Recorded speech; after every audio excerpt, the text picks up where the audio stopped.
सबको जय मसीह की। हम सबको पता है कि अब वो समय, वो वक्त आ चुका है जब यीशु को पकड़वाया जाने का समय आ चुका है। और शायद इसीलिए ये आवाज़ आज धीमी है जो 2 दिन पहले होशन्ना चिल्ला रही थी। और ये जायज़ है क्योंकि हम सब इन 40 दिनों में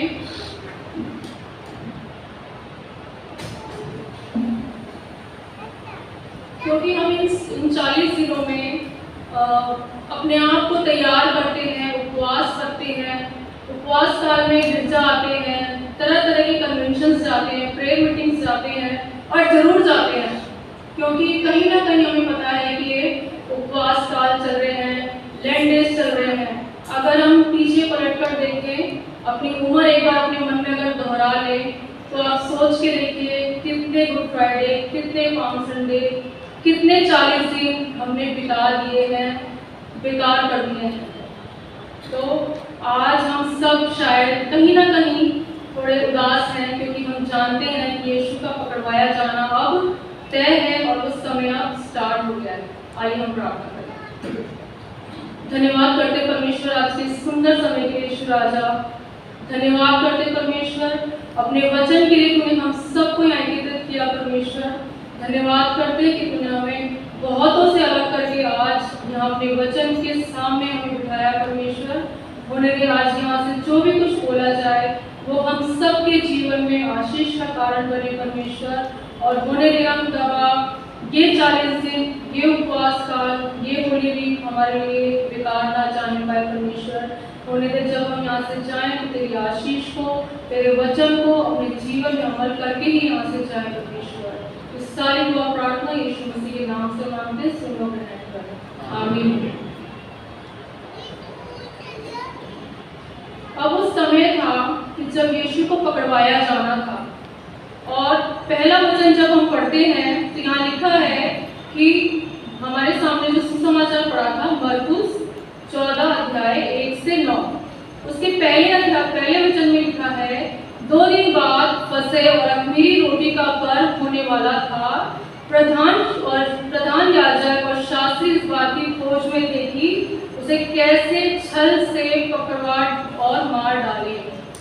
मेरे अजीजों, ये पहला जो हम देखते हैं कि अब वो समय आ गया था कि जब शास्त्री और याजक उसके प्रति एक साजिश रच रहे थे। साजिश का मतलब हर एक लोग समझते हैं कि जब उसके लिए तैयारी की जा रही थी कि किस तरीके से हम उसको पकड़वाएं, ऐसा क्या करें कि यीशु मसीह को हम पकड़ सकें। और यीशु मसीह के लिए बाइबल में ये लिखा हुआ है कि जैसे भेड़ वध होने के समय वैसे ही वे भी अपने आप को पकड़वाने वालों के हाथ में सौंप देगा। और ये पहले ही भविष्यवाणी हो चुकी थी यशाया में। और ये भी लिखा हुआ है उसके लिए कि फरीसी और जो शास्त्री उसको पकड़वाने के लिए जो साजिश रच रहे थे, और यीशु मसीह क्या कर रहा था? यीशु मसीह उसको चुपचाप सह रहा था। हम यशाया 53 और उसका 7वें वचन में लिखा हुआ है, वे सताया गया तो भी वे सहता रहा और अपना मुंह न खोला। उसको पता था कि वही लोग हैं जो मुझे पकड़वाएंगे। उसे पता था, क्यों पता था? क्योंकि वो यीशु मसीह है, भविष्यद्वक्ता है।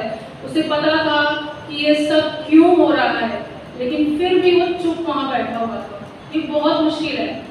आज मुझे पता चल जाए कि ये मेरे साथ ऐसा करने वाले हैं और वो अपने थे, कोई पराये नहीं थे।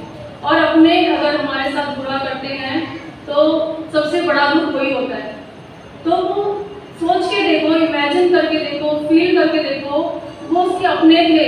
उसे पता था यही पकड़वाएंगे मुझे, फिर भी वो उन्हीं के साथ बैठा हुआ था। और सबसे बड़ी बात, चुप बैठा हुआ था, क्योंकि यशाया में लिखा हुआ है कि जिस प्रकार भेड़ वध होने के समय और भेड़ ऊन को तरने के समय चुपचाप शांत रहती है, वैसे ही उसने अपना मुंह ना खोला। ये भविष्यवाणी पहले से ही पुराने नियम में हो चुकी थी और उसको क्योंकि पूरा होना था और ये सब इसीलिए हो रहा था वहाँ पर। और आप सोच के देखिए कि जब अपने हमारे साथ ऐसा कर रहे हैं साथ बैठ कर, तो यहाँ तक भर जाता है कि ये मेरे साथ क्या हो रहा है। उसको सब पता था, बेशक पता था, लेकिन वो एक इंसानी रूप में यहाँ पर आया था। तो हम समझ सकते हैं कि वो कितनी तकलीफ में था। अब हम आगे जब आते जाएंगे तो हम ये भी देखते हैं कि समय ऐसा आता है कि जब यीशु कहता है कि हो सके परमेश्वर ये प्याला मेरे सामने से हटा दे, है ना, क्योंकि वो तकलीफ में था, वो दर्द में था और उसको पता था कि मुझे क्रूस की मृत्यु सहनी है। और किसके द्वारा सहनी है? अपनों के द्वारा, उन्हीं अपनों के द्वारा जिसके बीच में यीशु ने काम किया था। ये बहुत तकलीफ में था यीशु उस टाइम। और हमने कल देखा था जब होली वीक का पहला दिन था, पाम संडे का अगला दिन था, कि यीशु रो रहा था अपने उस मंदिर को, यरूशलेम को देखे रो रहा था, क्योंकि जो चाहता था कि मेरे लोग इस प्रार्थना घर में प्रार्थना करें, वहाँ प्रार्थना नहीं हो रही थी, वहाँ प्रार्थना नहीं हो रही थी। और यीशु इतना दर्द में था कि वो रो पड़ा। रोना इतना आसान नहीं है, कभी भी नहीं रो सकते हम, रोना आता है, लेकिन उसके लिए सिचुएशन होनी चाहिए। आप सोच के देखिए यीशु कितना परेशान था और कहीं ना कहीं वो दुआ भी कर रहा होगा परमेश्वर से, मन ही मन बहुत कुछ कह रहा होगा, है ना। तो जब हम हमारे साथ परेशानी आती है तो हम बहुत प्रेयर करते हैं। अरे जैसे बच्चों के लिए एग्जाम ही आ जाए तो हम सोचते हैं अरे क्यों हो गया एग्जाम, ना होता तो बारिश हो जाए, कुछ हो जाए, किसी तरह से बस टल जाए। लेकिन परमेश्वर के सामने नहीं हो सकता था। क्यों? क्योंकि भविष्यवाणी पहले से ही हो चुकी थी कि ये सब होना ही है और उसको पता था। और इस वक्त ये वक्त वो था कि जब यीशु को पता चल गया था कि वो समय आ चुका है। तीसरे अध्याय से हम दूसरा कैरेक्टर देखते हैं।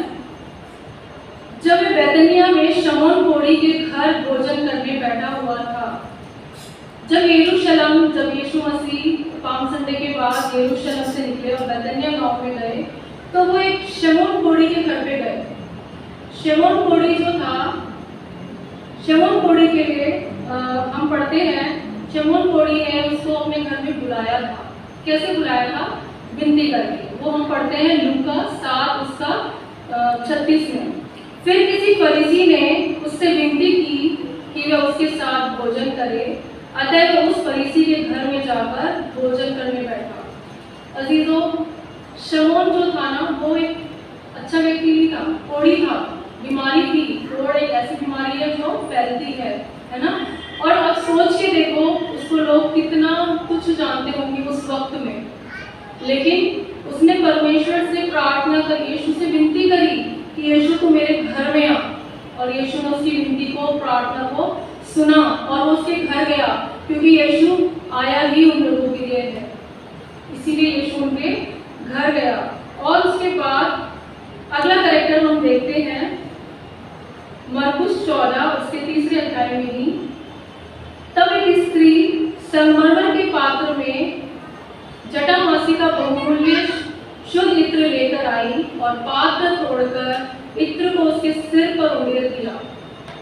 यहाँ पर एक दूसरा कैरेक्टर है, उसमें लिखा है एक स्त्री आई और संगमरमर के पात्र में बहुमूल्य इत्र लेकर। ये स्त्री कौन थी? ये एक पापी स्त्री थी। ये वही स्त्री थी जिसके ऊपर पथराव किया गया था। अगर हमने पैशन ऑफ द क्राइस्ट देखी है तो उसमें उस सीन देखकर ऐसा कोई नहीं होगा जो ना रोया हो। उस स्त्री पर पथराव किया गया था और वो यीशु मसीह था जिसने इसको बोला था कि जिस किसी ने पाप नहीं किया वो इसको मारे। लेकिन तब क्या हुआ? किसी ने नहीं मारा, क्योंकि ऐसा कोई नहीं जिसने पाप नहीं किया, और किसी ने भी उसको नहीं मारा। और उसके बाद ये जो स्त्री थी, आप सोच के देखिए, पापिन थी। और जब हम आज बाइबल में पढ़ते हैं तो उसने इतना पाप किया था कि लोग उसका एक्सेप्ट नहीं करते थे, और उसको वहाँ किसी ने बुलाया नहीं था, इनविटेशन नहीं मिला था उसको, वो अपने आप गई थी। और आप सोच के देखिए, जिसको पता है कि संसार मुझे एक्सेप्ट नहीं करता है, फिर भी वो गई वहाँ पर। और हो सकता है शर्म के मारे गई हो, सर नीचे करके गई हो। और अजीजों, वो गई और जाकर वो सिर्फ बैठी नहीं वहाँ पर, उसने क्या करा वहाँ पर? उसने यीशु के ऊपर बहुमूल्य इत्र को उंडेला, उसके सिर पर उंडेला, उसका अभिषेक किया। और परमेश्वर यीशु जो है उस समय उसको बहुत बहुत अच्छा लगा। क्यों क्यों लगा? उस स्त्री के लिए हम पढ़ते हैं यहाँ पर लूका 7 उसका 37 अध्याय है। उस नगर में पापी स्त्री वे जानकर कि वे फरीसी का घर है, भोजन करने बैठा, संगमरमर के पात्र लाई और उसके पांव के पास पीछे खड़ी होकर रोती हुई उसके पांव को आंसुओं से भिगोने और अपने सिर के बालों से पोंछने लगी और उसके पांव बार बार चूम कर उन पर इत्र मला। पांव में बैठना बहुत मुश्किल काम है, बहुत मुश्किल काम है। किसी के भी पांव में बैठना बहुत मुश्किल काम है, लेकिन वो बैठी क्योंकि उसको पता था कि ये यीशु है, उसको पता था ये उद्धार करता है और उसको ये पता था कि मैं पापी हूँ और मेरा उद्धार सिर्फ इसके द्वारा ही होगा। सिर्फ यही है जो मुझे समझेगा, सिर्फ यही है जो मेरे पास आएगा, ये सिर्फ यही है जो मुझसे घृणा नहीं करेगा। और उसके पास बैठी, उसने इत्र डाला और उसके पैरों को धोया और उसके आंसुओं से, अपने आंसुओं से उसके पैरों को पोंछा। और वो आंसू ऐसे ही नहीं थे, वो पश्चाताप के आंसू थे। और ये समय जो होता है हमारे बीच में, जब 40 दिन आते हैं, ये इसीलिए खास होते हैं क्योंकि हम अपने जीवन को इन 40 दिनों में एक बार रुक कर और पलट कर देखें कि हमने कहाँ क्या गलती करी है। क्या हम पिछले 40 दिनों में भी ऐसे ही थे जैसे आज हैं? और क्या हम आने वाले 40 दिनों में भी ऐसे ही होंगे जैसे आज हैं? ये हमें सोचना है। और उसने पश्चाताप किया, अपने आंसुओं से उसके पैरों को धो दिया, पोंछ दिया और यीशु का अभिषेक किया। उसके बाद हम देखते हैं इसमें आज्ञाकारिता। और इतना ही नहीं था, जब उसने, उस स्त्री ने ये सब जो स्त्री कर रही थी, तो जो शमौन कोढ़ी था, जिसको खुद एक बीमारी थी, जिसमें खुद एक कमी थी, जिससे खुद वहाँ के लोग शायद घृणा करते होंगे, जिसको छुआछूत की बीमारी थी, वो उसको कहता है कि इतना बहुमूल्य इत्र तूने क्यों फेंक दिया? और यीशु से वो क्या कहता है? लूका उसका 7वां अध्याय और 40 में लिखा हुआ है कि यदि वे भविष्यद्वक्ता होता तो जान जाता कि ये उसे छू रही है, ये कौन है और कैसी स्त्री है, क्योंकि वे तो पापी हैं। आप समझ सकते हैं कि वो खुद कैसा है, उसे खुद बीमारी है, उसे खुद यीशु की जरूरत है, लेकिन वो दूसरे पे क्या कर रहा है? दोष लगा रहा है, दोष लगा रहा है उस पर। और यीशु पे क्या कह रहा है? शक कर रहा है। इसे पता ही नहीं है। अगर ये भविष्यवक्ता होता ना तो इसे पता चल जाता कि कितनी पापी स्त्री है, लेकिन यीशु भविष्यवक्ता है। और उसके आगे क्या लिखा है कि हे शमौन, मुझे तुझसे कुछ कहना है। तब वो कहता है कि हे प्रभु बोल। वहाँ लिखा है, उसने फिर उससे एक कहानी सुनाई कि एक देनदार ने दो व्यक्ति को दिया। क्या दिया? एक को 500 दिनार और एक को 50। तो वो कहता है कि जिसके ज्यादा माफ हुए वो उसको धन्यवाद करेगा, या जिसके कम माफ हुए वो उसको धन्यवाद करेगा। तो वो कहता है कि जहाँ तक मेरी समझ है, तो जिसके ज्यादा उधार माफ हुआ वो उसको ज्यादा धन्यवाद करेगा। तो उससे वो क्या कहता है कि ऐसे ही ये पापी है, इसके पाप ज्यादा है, इसके पाप ज्यादा माफ हुए हैं और ये इसको ये धन्यवाद करेगी। फिर यीशु मसीह उसको बोलते हैं कि जब से मैं तेरे घर में आया हूँ, इसके घर में नहीं आया मैं। ये खुद वहाँ पर आई है, इसको बुलाया भी नहीं है और लोगों को वहाँ एक्सेप्ट भी नहीं हो रहा था कि ये पापी वहाँ आ गई। और वो बोलते हैं जब से मैं तेरे घर में आया हूँ, ये स्त्री मेरा अभिषेक कर रही है, ये स्त्री मेरे पाँव को धो रही है और ये स्त्री मेरे को चुम्बन कर रही है, प्यार कर रही है। तूने नहीं किया ये सब तुझे करना था, लेकिन तूने नहीं किया।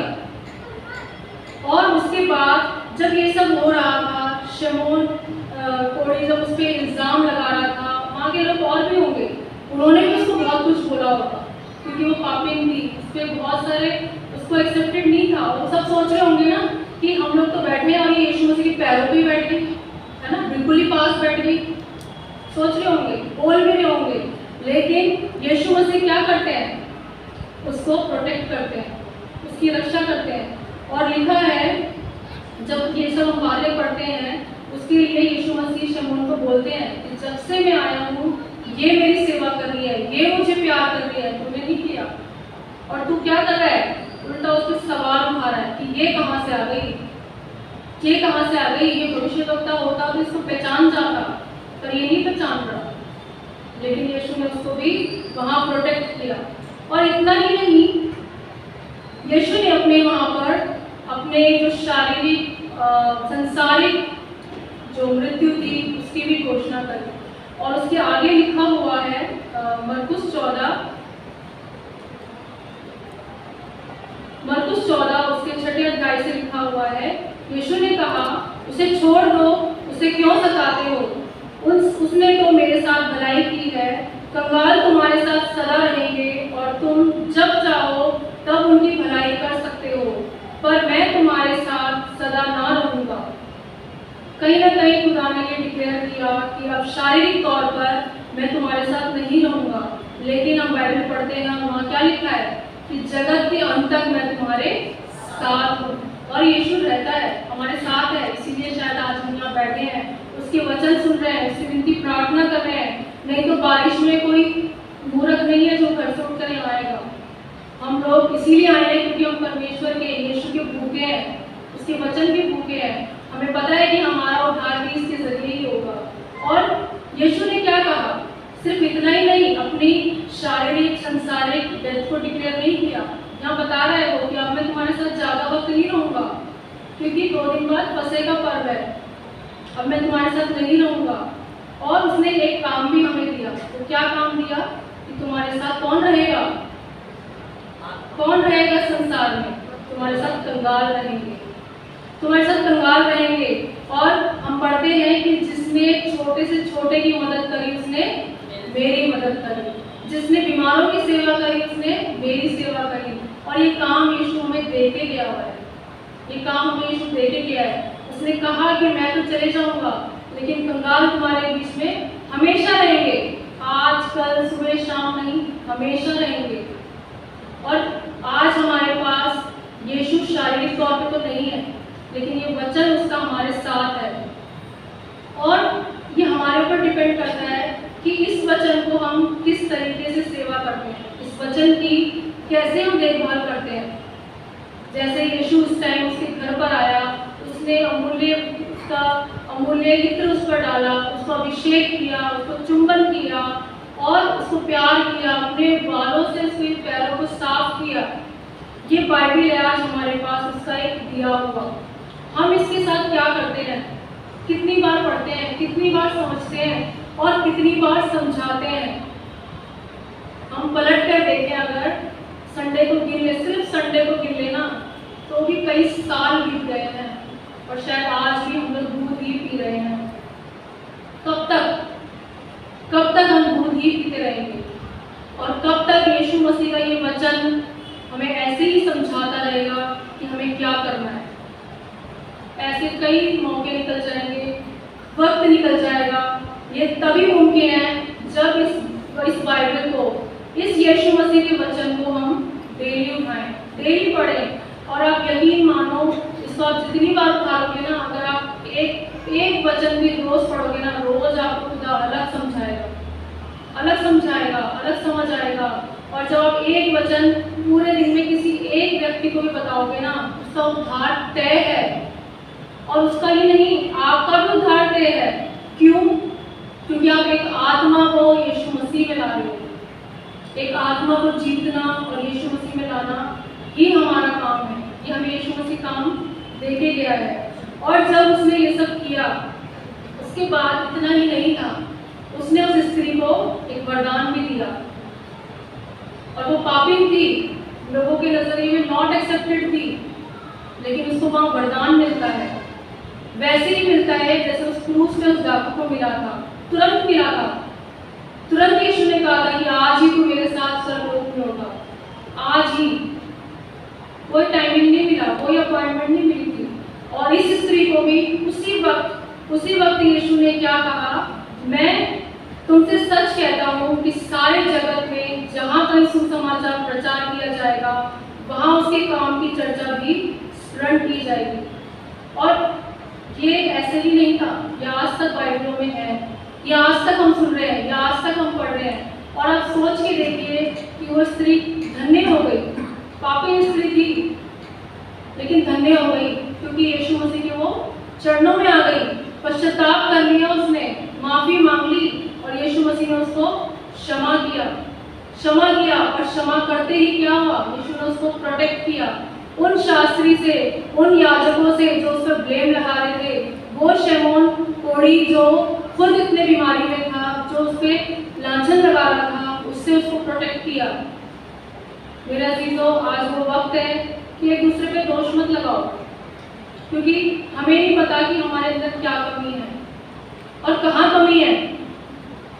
हमारे अंदर कहाँ कमी है, क्या कमी है, ये हम ही जानते हैं और हम ही नहीं जानते, क्योंकि हम इग्नोर कर देते हैं, अपनी कमियों को हम इग्नोर कर देते हैं और दूसरों की कमियों को बिल्कुल हाईलाइट नहीं करना है। अपनी कमियों को बिल्कुल खुदा के आगे रख दो, माफी मांगो। ये समय है पश्चाताप का, क्योंकि आज हम ये एहसास कर रहे हैं कि 2 दिन बाद फसह का पर्व है, गुड फ्राइडे आएगा, ईस्टर आएगा, बस खत्म, 40 दिन खत्म। लेकिन नहीं, ये जो वचन उस वक्त लिखा गया था ना, ये अभी तक लिखा हुआ है, ये लिखा हुआ है और ये सच है। जब तक हम यीशु मसीह पर विश्वास नहीं करेंगे, पश्चाताप नहीं करेंगे और जब तक उसके करीब नहीं आएंगे, अपने मुंह से अपने पापों का अंगीकार नहीं करेंगे, तब तक हम उस स्त्री के समान धन्य नहीं हो सकते। और ये स्त्री धन्य बनी क्योंकि हम जानते हैं कि स्त्रियों में क्या है, बहुत ताकत है, क्योंकि स्त्री किससे बनी है, पसली से बनी है, मिट्टी से नहीं बनी स्त्री, पसली से बनी है। तो स्त्रियों में ज़्यादा ताकत है, तो ताकत है, समझ है, सब कुछ है। और ये जो संसार है ना, वो स्त्रियों से जुड़ा हुआ है। परिवार ले लो, कहीं भी चले जाओ, संसार ले लो, स्कूल चले जाओ, ससुराल चले जाओ, मायके चले जाओ, चर्च चले जाओ, कहीं चले जाओ, स्त्रियों को मजबूत होना बहुत जरूरी है। और आज सोच के देखो, ये स्त्री पापी थी, नॉट एक्सेप्टेड थी। हो सकता है अपने घरों में हम भी नॉट एक्सेप्टेड हों, अपने ड्यूटी में नॉट एक्सेप्टेड हों, कहीं पर भी नॉट एक्सेप्टेड हो। हमें नहीं पता कि हमारे लिए दूसरा क्या बातें करता है, लेकिन हमें और अपने परमेश्वर के बीच के बॉन्ड को इतना मजबूत करना है कि हमें पूरा कॉन्फिडेंस हो कि खुदा मेरे साथ है और वो मुझे बचाएगा ही बचाएगा।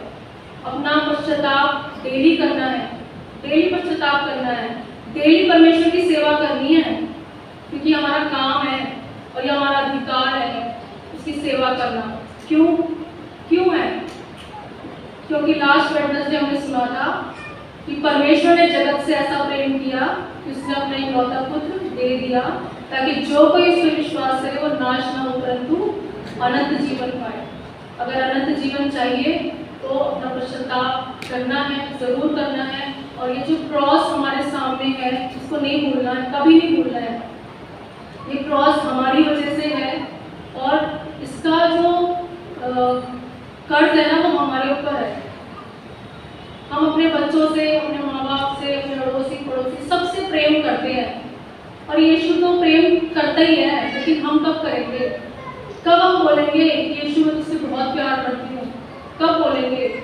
आज वो समय है कि हम अपने पापों का पश्चाताप करें, उस स्त्री के समान यीशु को प्यार करें। यीशु क्षमा कर देता है। बहुत बड़ा दिल है यीशु का। जब उसने अपनी जान दे दी तो हमें क्षमा करना बहुत छोटी सी चीज़ है, तो आइए अब जो 2 दिन 3 दिन 4 दिन हमारे सामने है, जो कुछ कमी अभी रह गई है, सब जानते हैं कि हमारे अंदर क्या कमी है, क्या घटी है। उस कमियों को दूर करें और यीशु से क्षमा मांगे। और क्षमा जब हम मांगेंगे, पश्चाताप जब हम करेंगे, तो यीशु हमें ज़रूर वरदान देगा, ज़रूर देगा। इस बात पर ज़रूर विश्वास करें। खुदा हम सबको आशीष दे। आइए प्रार्थना करें। शुक्र करते हैं यीशु राजा कि तूने आज का इस समय हमें दिया परमेश्वर। धन्यवाद कि ये सारे परमेश्वर हम सब जितने बैठे यीशु राजा, तूने हम सबको चुना यीशु कि तेरे वचन हम तक पहुँचने पाए परमेश्वर। धन्यवाद कि आज हमारे पास ये वचन है, ये बाइबल है, ये गिरजा है खुदा बाप, ताकि हम तेरे नज़दीकी में आने पाए परमेश्वर। धन्यवाद करते खुदा बाप कि तूने हमारी वजह से वो सब पीड़ा सही यीशु राजा जो इस संसार में रहकर तुझे सहनी पड़ी, और हमारे लिए खुदा बाप हम तुझसे सिर्फ माफ़ी भी मांग सकते हैं कि हम कुछ नहीं कर सकते यीशु। धन्यवाद करते खुदा बाप कि तू हमसे प्रेम करता है। धन्यवाद करते यीशु राजा कि तू हमारा अभी भी इंतज़ार करता है यीशु राजा। धन्यवाद करते हैं हमें इस लायक बना यीशु खुदा बाप कि हम तेरे नज़दीकी में आने पाए परमेश्वर, अपने जीवन को तेरे नज़दीकी में लाने वाले बन सके और तेरे परमेश्वर सेवा में हम भागीदारी होने वाले बन सके। या हर एक जन जिसको तूने चुन के रखा है यीशु राजा, तमाम आशीषों से तमाम वरदानों से भर देगा यीशु राजा। उन्हें इस वचन के द्वारा हर एक जन जो यहाँ बैठे हैं परमेश्वर सब आशीषित होकर जाने वाले बन सके परमेश्वर। इस सारी दुआ प्रार्थना यीशु मसीह के नाम से मांगते सुन और ग्रहण कर।